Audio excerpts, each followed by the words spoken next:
시작. 우리가 아직 죄인 되었을 때에 그리스도께서 죽으심으로 하나님께서 우리에 대한 자기의 사랑을 확증하셨느니라. 아멘. 오늘 말씀 제목은 십자가의 사랑입니다. 하나님은 이 자리에 있는 저와 여러분을 사랑하십니다. 다른 조건이 없고 그래서 사랑하십니다. 나는 죄인인데 그래서 사랑하시고요. 나는 매일 사단에게 속는데요. 그래서 사랑하십니다. 우리가 때로는 부실함에 빠지고 염려 체질인데 그래서 하나님 우리를 사랑하십니다. 우리는 연약하기 때문에 하나님의 사랑이 필요해요. 저는 과거에 그 이해의 폭이 좀 좁았던 것 같아요. 그리고 내 기준이 강했던 것 같고 제가 말씀을 묵상하면서 이렇게 힘을 얻고 있을 때 제가 그런 생각을 했습니다. 나는 어디를 가도 살아남을 수 있다. 맞는 말인데 어떻게 보면 틀린 말도 되고. 근데 어느 날 이게 이제 말씀을 묵상하면 깊은 은혜가 되는데요. 근데 어느 날 기도할 수 없는 그런 영적인 상태가 되었어요. 마음이 힘들고 마음의 고통이 밀려오고 또 말씀이 들리지 않고 생각과 마음이 이렇게 분열되는 그런 상태까지 간 적이 있어요. 이러다가 내가 돌겠구나 이렇게까지. 제가 기도하지 않는 사람들을 이해하지 못했어요. 하면 되는데 왜 안 하냐. 하면 되는데 말씀 묵상하면 되는데 왜 안 하고 있냐. 그래서 사람들 만나면 팀사역을 통해서 이렇게 해봐라. 그분이 말씀드린 도전을 막 받아요. 도전을 받고 가는데 집에 가서 해보면 안 된다는 거예요. 그런 말 할 때 또 이해가 안 됐어요. 왜 안 되냐 하면 되지. 나중에 깨달은 거지만 안 하는 게 아니고 못 하는 거구나. 그걸 알게 됐어요.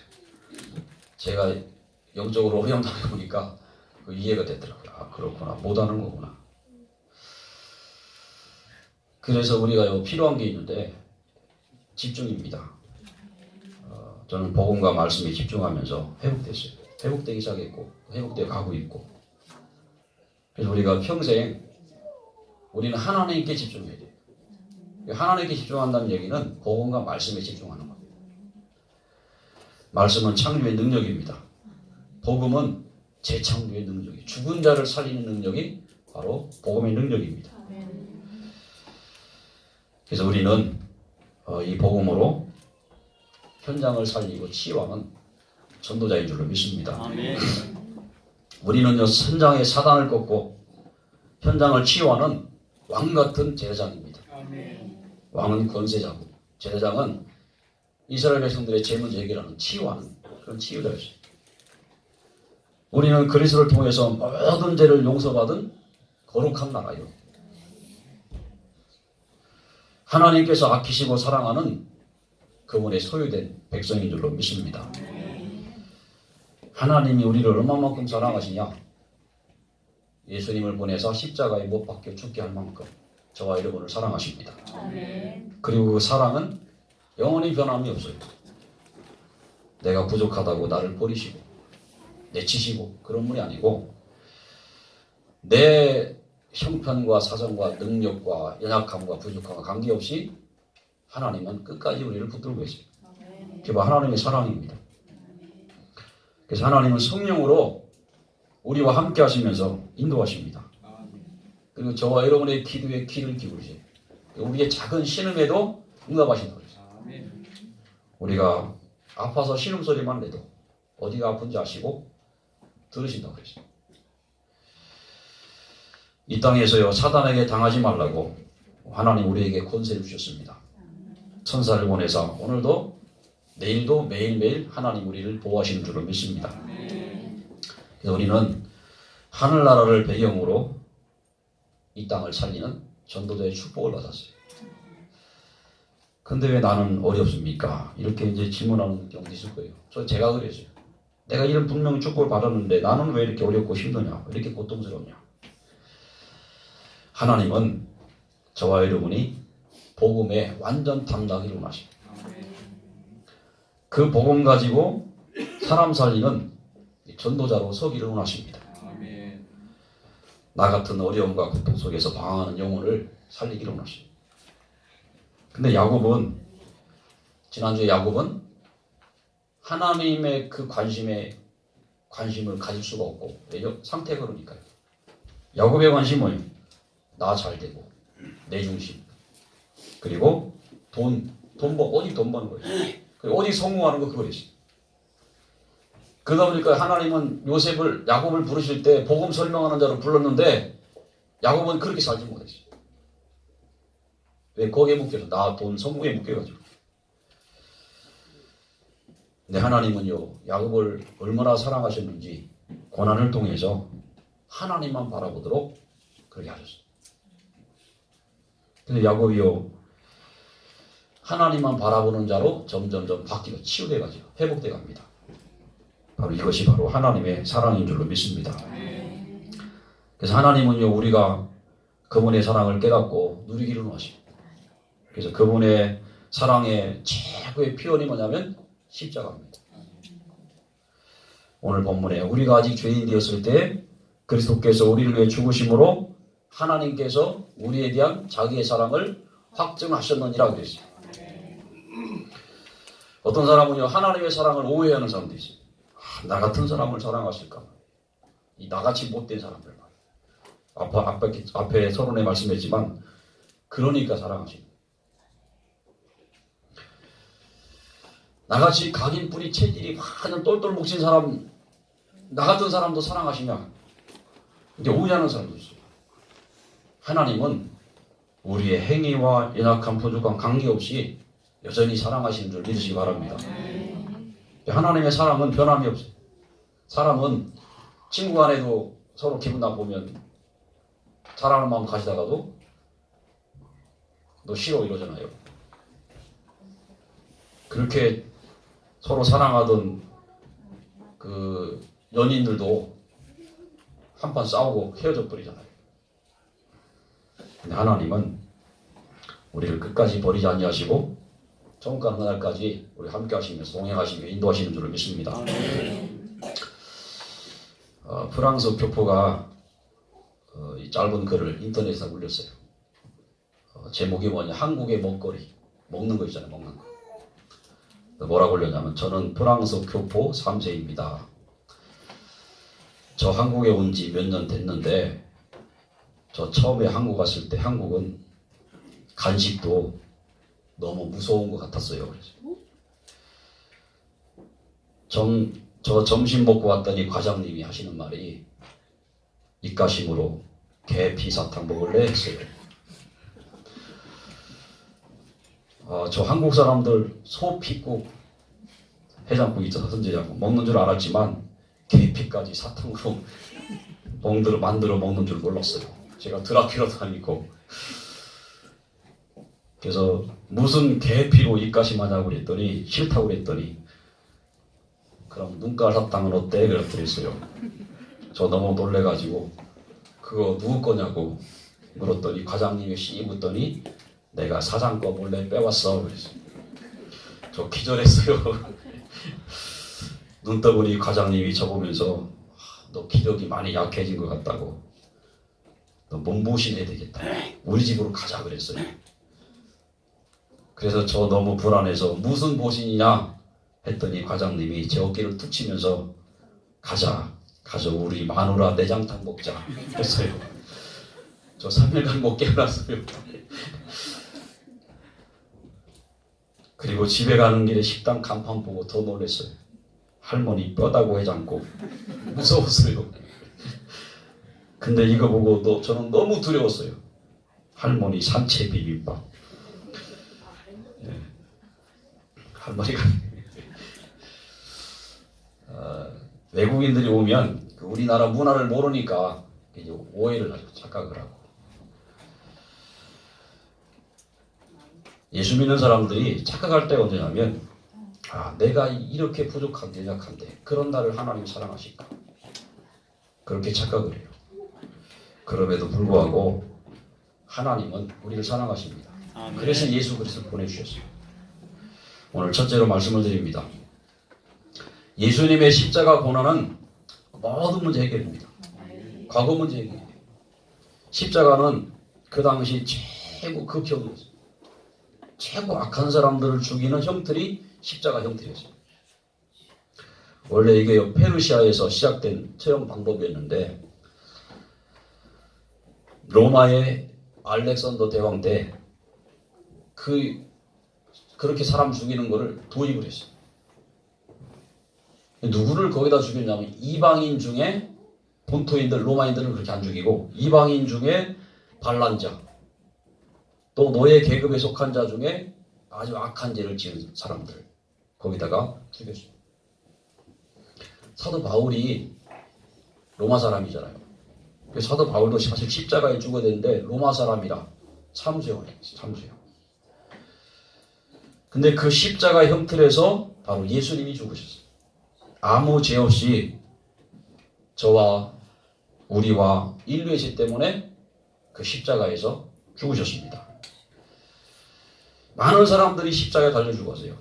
십자가 형틀이 굉장히 많았다는데요. 얼마나 많은 사람을 죽였니? 그 십자가 형틀이 모자랄 만큼 그렇게 많이 죽였대요, 사람들. 근데 그들은 다 자기 죄 때문에 죽었어요. 자기가 잘못해서. 어떤 경우는 누명 쓰고 죽은 사람도 있겠죠.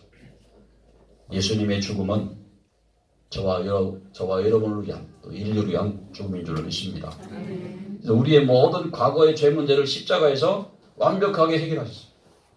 우리가 갚을 필요가 없을 만큼, 갚을 이유도 없고 이미 주님이 다 갚았기 때문에 십자가에서 저와 여러분의 모든 과거, 현재, 미래 죄를 다 갚으신 줄로 믿습니다. 그 지난 수요일날 말씀한 것처럼 죄책감에 빠져 살 이유가 없어요. 우리가 죄 지은 거 있으면 하나님 앞에 정말 고백하고 죄책감에 묶여 살지 말고요. 자유함을 누리시기 바랍니다. 아멘.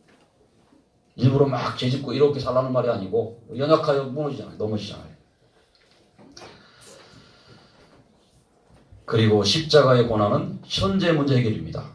주님은 이 십자가에서 마귀의 머리를 박살내신 줄로 믿습니다. 하나님의 아들이 나타나신 것은 마귀의 일을 멸하리 하심이라 그랬어요. 마귀의 일이 뭡니까? 우리 인간을 죄라는 올무로 해서 48자 운명으로 묶어가지고 지옥까지 끌고 가는 거예요. 그 일을 십자가의 능력으로 박살내셨습니다. 십자가에서 우리 주님께서 그 머리를 밟아버리셨어요. 깨버리셨어요. 그리고 십자가의 고난은 미래 문제 해결입니다.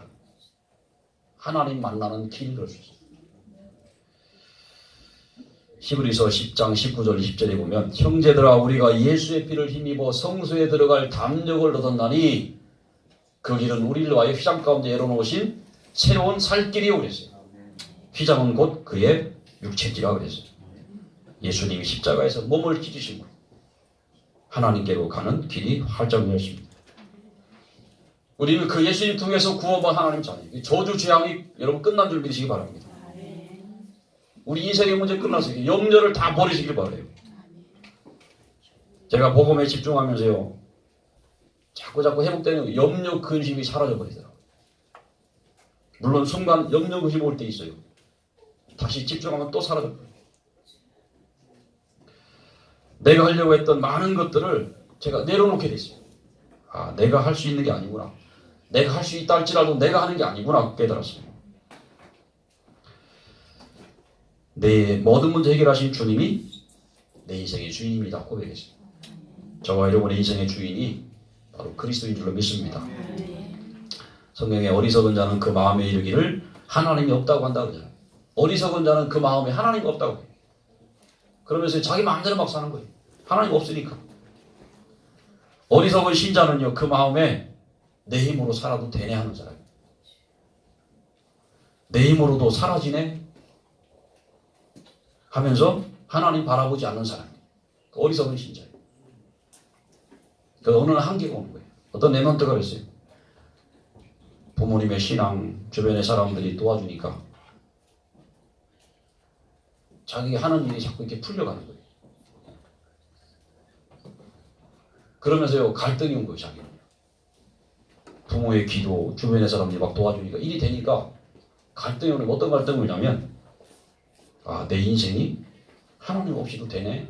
이런 생각이 들더래요. 하나님 안 바라보는데도 일이 되네? 근데 자기는 그게 싫더래요. 그래서 부모와 주변 사람들의 도움이 없는 곳으로 가야 되겠다. 그래서 다른 데로 갔어요. 거기서 일을 하면서 하나님만 바라보는데요. 하나님 바라보 일을 하는데 마음이 기쁘더래요. 힘을 얻게 됐는데요. 인생이 재밌더라는 거예요. 오늘 이 자리에 계신 저와 여러분, 하나님이 주신 힘으로 살아가시기를 축원합니다. 두 번째로 말씀을 드립니다. 십자가를 믿는 믿음의 결과입니다. 그 결과 첫째는 예수 생명으로 정죄함이 사라져버렸어요. 에베소서 1절에 보면 그는 허물과 죄로 죽었던 너희를 살리셨도다 그랬어요. 죽었던 우리가 살아나 버렸어요. 멸망 가운데 있던 우리가요 축복을 받았어요. 사망에서 생명으로 옮겨졌습니다. 원래 죄의 싹이 뭡니까? 죄의 싹은 사망입니다. 로마서 6장 23절에 보면 죄의 싹은 사망이라고 그랬어요. 그 사망은 영적인 사망, 하나님과 분리되는 것. 육신 사망, 영원한 사망, 지옥 가는 거예요. 그러면서 그 뒤에 이어서 뭐라고 말씀했냐면 하나님의 은혜는 그랬어요. 하나님의 은사는 그리스도 예수 우리 주 안에 있는 영원한 생명이라고 그랬습니다. 이 생명을 주시기 위하여 우리 주님은 저와 여러분을 대신하여 십자가에서 정죄를 받으셨어요. 내가 받아야 될 정죄를 대신 받으셨어요. 우리의 죄값을 주님이 대신 다 갚아주셨어요. 우리의 죄값은 아까 세 가지 사망, 영적인 사망, 육적인 사망, 영원한 사망, 이게 죄값이에요.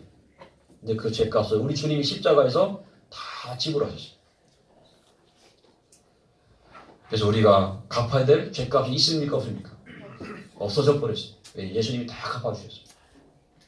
근데 그걸 몰라갖고 오늘날 교회가 뭐라고 하냐면요, 그걸 우리가 갚아야 돼요. 예수님이 갚았지만 우리도 해야 된다는 거예요. 우리가 할 수 없을 만큼 우리 주님은 십자가에서 100% 완벽하게 다 갚아버렸어요. 아멘. 주님은 저와 여러분에게 이 생명 주시려고 십자가에서 죽으신 겁니다. 우린 이제 사망에서 생명으로 옮겨진 하나님의 자녀인 줄로 믿습니다. 아멘. 십자가를 믿는 믿음의 결과는요, 치유가 일어나요. 시험을 받아요. 생각이 치유되고 마음도 치유되고 틀린 생각, 엉뚱한 생각, 염려, 근심, 걱정 이거 하다 보면 틀린 결정, 틀린 판단을 하게 돼요. 사람이 염려를 계속 하잖아요. 그러면 나중에 틀린 결정을 해요. 틀린 판단을 해버려요. 근데 복음에 집중하고 복음에 힘을 얻다 보면 그 틀린 생각이 바른 생각으로 자꾸 바뀌어져요. 마음도 치유됩니다. 앞으로요, 정신병 시대가 온다. 지금도 정신 문제로 많은 사람들이 어려움 당하고 있어요. 마음의 고통, 눌림, 시달림, 우울증, 조울증, 공황증 뭐 이런 등등의 정신적인 질병으로요, 사람들이 지금 많은 사람들이 어려움 당하고 있어요. 겉으로 볼 때는 멀쩡한데 속으로 막 고통당하고 있어요. 이런 사람을 누가 살리냐면요, 복음 가진 사람만이 살리는 줄 믿습니다. 진짜 가슴으로 살릴 수 있는 사람이 누구냐면요, 그런 경험 있는 사람들은 진짜 가슴으로 살려요. 그런 경험 속에 있다가 복음으로 치유받은 사람들은 그런 사람 보면 남다르게 보여요. 복음으로 치유된 사람이 그런 사람을 살릴 수가 있어요. 그리고 이해할 수가 있어요. 십자가의 사랑이 깨달아지면 자꾸 뭐가 일어나냐면 치유가 일어나요. 치유가 돼요. 우리 사람이요, 사람을 통해서 자꾸 사랑을 받잖아요. 치유가 돼요. 근데 근본 치유는 안 되잖아요. 근데 우리가 주님의 사랑을 자꾸 깨달으면 근본 치유가 돼요. 이사야 53장 3절, 4절에 보면 그는 우리의 질부를 지고 우리의 슬픔을 대신 당하셨다고 그랬어요. 우리 연약한 것을 친히 담당하시고 병을 질러주시려고 예수님 오셨다고 말씀했어요. 이유가 뭡니까? 하나밖에 없어요. 우리를 사랑하시기 때문에, 우리 인류를 사랑하시기 때문에 이 땅에 오셨어요. 그래서 예수님의 사랑이 깨달아지면 생각과 마음의 고통과 병이 치유되는 줄로 믿습니다. 남자가요 어떤 여자를 좋아하는데 이렇게 자꾸 나랑 사귀자 그러는 여자가 자꾸 튕기는 거예요. 그 남자가요 얼마나 참 그 근성이 있는지 끝까지 나랑 사귀자고 막 계속 만날 때마다 그러다가 한 며칠 뜸했다가 또 다시 또 나타나서 또 얘기하고. 근데 어느 날 여자가 마음이 조금씩 열리는 거예요. 이렇게 저 남자하고 사귀어볼까? 뭐 이런 마음이. 나중에 마음이 확 열려가지고 같이 사귀게 되는 거예요. 복음과 말씀에 집중하다 보면 정말 마음에 안 부딪히고 그럴 때 있어요. 근데 계속 반복하고 집중하면 어느 날 조금씩 마음이 열리면서 깨달아져요. 그 말씀이 나의 힘이 되고 나를 살리는 말씀이 돼요. 육신도 치유가 일어납니다. 생각, 마음이 치유되면 육신은 따라오게 돼 있어요. 우리의 생각이 바른 생각을 하고 마음의 힘을 얻으면 육신의 질병은 그냥 저절로 치유되게 돼 있어요. 그리고 세 번째는요, 평안을 누리게 됩니다. 예수님 말씀했어요. 평안을 너희에게 주노니 곧 나의 평안을 너희에게 주노라. 내가 너희에게 주는 것은 세상이 주는 것과 같지 아니하니라. 너희는 마음에 근심하지도 말고 수리하지도 말라 그랬어요. 앞에 말씀드렸지만 십자가의 고난은 우리가 당해야 될 고난을 주님이 대신 당하시고 또 우리에게 세상 어디에서도 맛볼 수 없는 평안을 얻게 하는 능력이 바로 십자가의 능력인 줄 믿습니다. 세상의 모든 짐을 다 십자가 앞에 다 내려놓으시기 바랍니다. 오늘 내려놨다 가실 때 또 짊어지고 하지 마시고 다 버리고 하세요.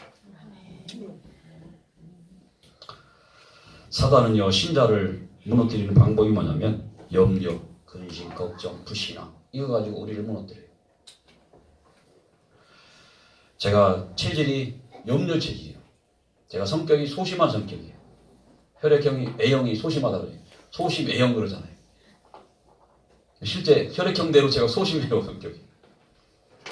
별거 아닌 거 가지고 염려하고 막 파고 들어가고 말이에요. 근데 복음과 말씀에 집중하면서 어느 날 그게 사라져버려요. 제가 뭔 일을 하면요 완벽하게 해야 돼요. 내 마음에 안 들면 다 때려부시고 새로 시작해요. 얼마나 피곤합니까 제가요. 밤늦게까지 마음에 안 들면 다시 처음부터 다시 시작해요. 그러다 보니까 내 몸이 피곤하고 너무 힘들더라고요. 어느 날 바뀌더라고요 생각이 바뀌면서요. 지금은 일을 한 번에 안 하고 나눠서 해요. 이렇게 천천히. 어떤 사람 저를 보면 답답할 수도 있을 거예요. 제가 원래 그런 성격이 아닌데 그렇게 바뀌어버렸어요. 복음 안에서 참 평안을 누리고 그 십자가 앞에 여러분의 인생의 짐을 다 내놓으시기 바랍니다. 염려와 불신앙이 들어올 때 복음과 말씀에 집중하는 것이 내가 사는 길입니다. 오늘 세 번째로 말씀을 드립니다. 여러분 십자가의 고난에 동참하시기를 축원합니다. 예수님의 고난에 동참한다는 그 의미는 현장을 향한 애통함을 가지는 겁니다. 저 불신자들 죽어가는 현장을 보고 애통함을 갖는 거예요. 너희 안에 이 마음을 품으라. 곧 그리스도 예수의 마음이 됐어요. 예수의 마음이 뭡니까? 영원권입니다. 하나님의 마음은요 우리 인간을 구원하는 거예요. 거기에 모든 것이 다 가 있어요. 그 성부 하나님이 우리 인류를 구원하시기 위해서 계획하신 것을 구약을 통해서 계속 말씀했어요. 메시아를 보냅니다. 성자 예수님은 이 땅에 오셔서 우리를 구원하시려고 친히 십자가에서 돌아가셨어요. 그리고 성령 하나님은 우리 속에 오셔서 구원을 완성하셨어요. 그게 예수의 마음, 하나님의 마음입니다. 대상자를 위한 계속 기도하는 거예요. 현장에 불신자들 놓고 계속 이름 불러가며 기도하는 거예요. 주님은 미래에 멸망할 대상자들을 보면서 눈물을 흘리셨어요. 예루살렘 성을 바라보시면서 앞으로 멸망할 그 성을 보시면서요 우셨다니까요. 그리고 그 정도가 아니고 예수님은 구원할 대상자를 위해서 친히 십자가를 못 박혀 돌아가셨어요. 이 현장을 살리기 위한 큰 거 하지 말고 작은 거 실천하세요. 작은 헌신. 하나님 우리를 복음으로 사람을 살릴 수 있는 전도자를 우리 부르셨습니다. 그래서 우리가 십자가의 사랑을 여러분 먼저 체험하시고 그 사랑을 가지고 병든 현장에 전달해도 병든 현장을 살리고 렘넌트 살리고 탄민족을 살릴 그런 작은 헌신이 필요합니다. 근데 그 작은 건데 그것이 그 사람을 살려요. 작은 한마디, 그 사람 힘주는 한마디인데 그 사람을 살려요. 그래서 우리의 말이 너무너무 중요해요. 불신앙의 말을 하면 그 말을 듣는 사람이 영향을 받아요. 우리가 믿음의 말을 하잖아요. 그 사람이 그 말을 듣고 처음에는 아무 반응 없는 것 같아도 생각이 나게 되죠. 그 사람이 살아나게 되죠. 지난주에 말씀에 나를 자꾸 축복하라. 너는 왜 그러냐? 나는 왜 안 되냐? 이게 아니고 나는 누구라고요? 하나님의 자녀요. 전도자요. 영적 서밋이다. 자꾸 이렇게 나를 축복하세요. 저와 여러분의 인생의 과거, 또 나의 기능, 업, 이거 가지고 이 고난에 동참하는 거예요. 나 같은 사람을 이해하고 그 사람 수용하고 그런 사람 살리는 겁니다. 그게 고난에 동참하는 거예요. 고난에 동참한다니까요. 막 고통, 스스로 막 고통스럽게 하고 막 이거 아니에요. 저는 예전에요. 몰라가지고 그때는 복음 모를 때니까 잘 모를 때니까 기도할 때도 꼭 무릎 꿇고 하고 무릎 꿇고 기도하면 무릎 아프잖아요. 막 굉장히 아프잖아요. 다리 저리고 막 1시간, 2시간씩 무릎 꿇고 막 이렇게 이러면 다리가 막 완전히 막 그 뭡니까 감각이 없어버려요. 그렇게 고통스럽게 나를 해야 하나님이 내 기도를 들으신 줄 알았어요. 그게 고난에 동참하는 거예요. 오늘 말씀을 정리하고 결론 내리고 마치겠습니다. 이 자리에 있는 저와 여러분은 십자가의 은혜로 십자가의 사랑으로 강한 자가 되시기를 축원합니다. 강한 자에게 오는 축복이 있습니다. 여호수아 1장에 보면 강한 자가 담대한 자가 현장을 정복할 것임을 말씀했습니다. 그래서 여호수아에게 말합니다. 너는 강하고 담대하라고 권면하셨어요. 담대하고 강해지는 방법까지 말씀하셨어요. 말씀을 주야로 묵상하여 그랬어요. 시편 1편 1절에도 말씀을 주야로 묵상하는 사람은 복 있는 사람이다. 복 있는 사람은 그랬어요. 말씀을 즐거워하여 주야로 묵상하는 자다 그랬습니다. 근데 우리가 묵상할 주 내용이 뭐냐? 바로 복음입니다. 그리고 말씀이죠. 복음의 말씀. 그래서 이 강한 힘이 미련하게 보이는 십자가의 사랑에서 나온 거예요. 이삭이 자기 대신 죽은 양, 자기가 죽어야 되는데 대신 양이 죽었잖아요. 그 양은 바로 오신 예수 그리스도를 상징하는데 그 복음을 늘 묵상했어요. 근데 그의 삶의 능력이 나타났어요. 샘을 파면 샘의 근원이 터지고 1년 농사짓는 100년 먹을 양식이 나오고 미련해 보이는 십자가의 도가 여러분 능력인 줄 믿으시기 바랍니다. 이 십자가의 사랑을 체험하고 누릴 때 우리는 강한 자가 됩니다. 초대교회 성도들이요 그 십자가의 사랑을 깨닫고 나니까요 겁이 없어져 버렸어요. 아무 데나 가도 복음 전하. 이방인들에게도 복음 전하. 그러다가 죽인다면 죽이라고 해요. 십자가에 순교를 당하고. 디모데후서 2장 1절 2절에 보면 내 아들아 그러므로 너는 그리스도 예수 안에 있는 은혜 가운데서 강하고 그랬습니다. 그리스도 안에 있는 은혜가 뭡니까? 십자가의 사랑 아닙니까? 나를 대신하여 죽어주신 그 십자가의 능력 이 가운데서 강한 자가 되라고 그랬습니다. 날마다 복음과 말씀에 집중하는 저와 여러분 되시기 바라고요. 그럼 반드시 시간표가 오게 되어 있습니다. 그래서 이번 한 주간도 예수 그리스도 이 복음을 묵상하시기 바라고요. 또 말씀을 집중하면서 이렇게 힘을 얻으시기를 주의 이름으로 축원합니다. 기도하겠습니다. 하나님 아버지, 연약하고 부족한 저희들을 사랑하여 주심을 감사를 드립니다. 그래서 우리를 사랑하신다고 그랬습니다.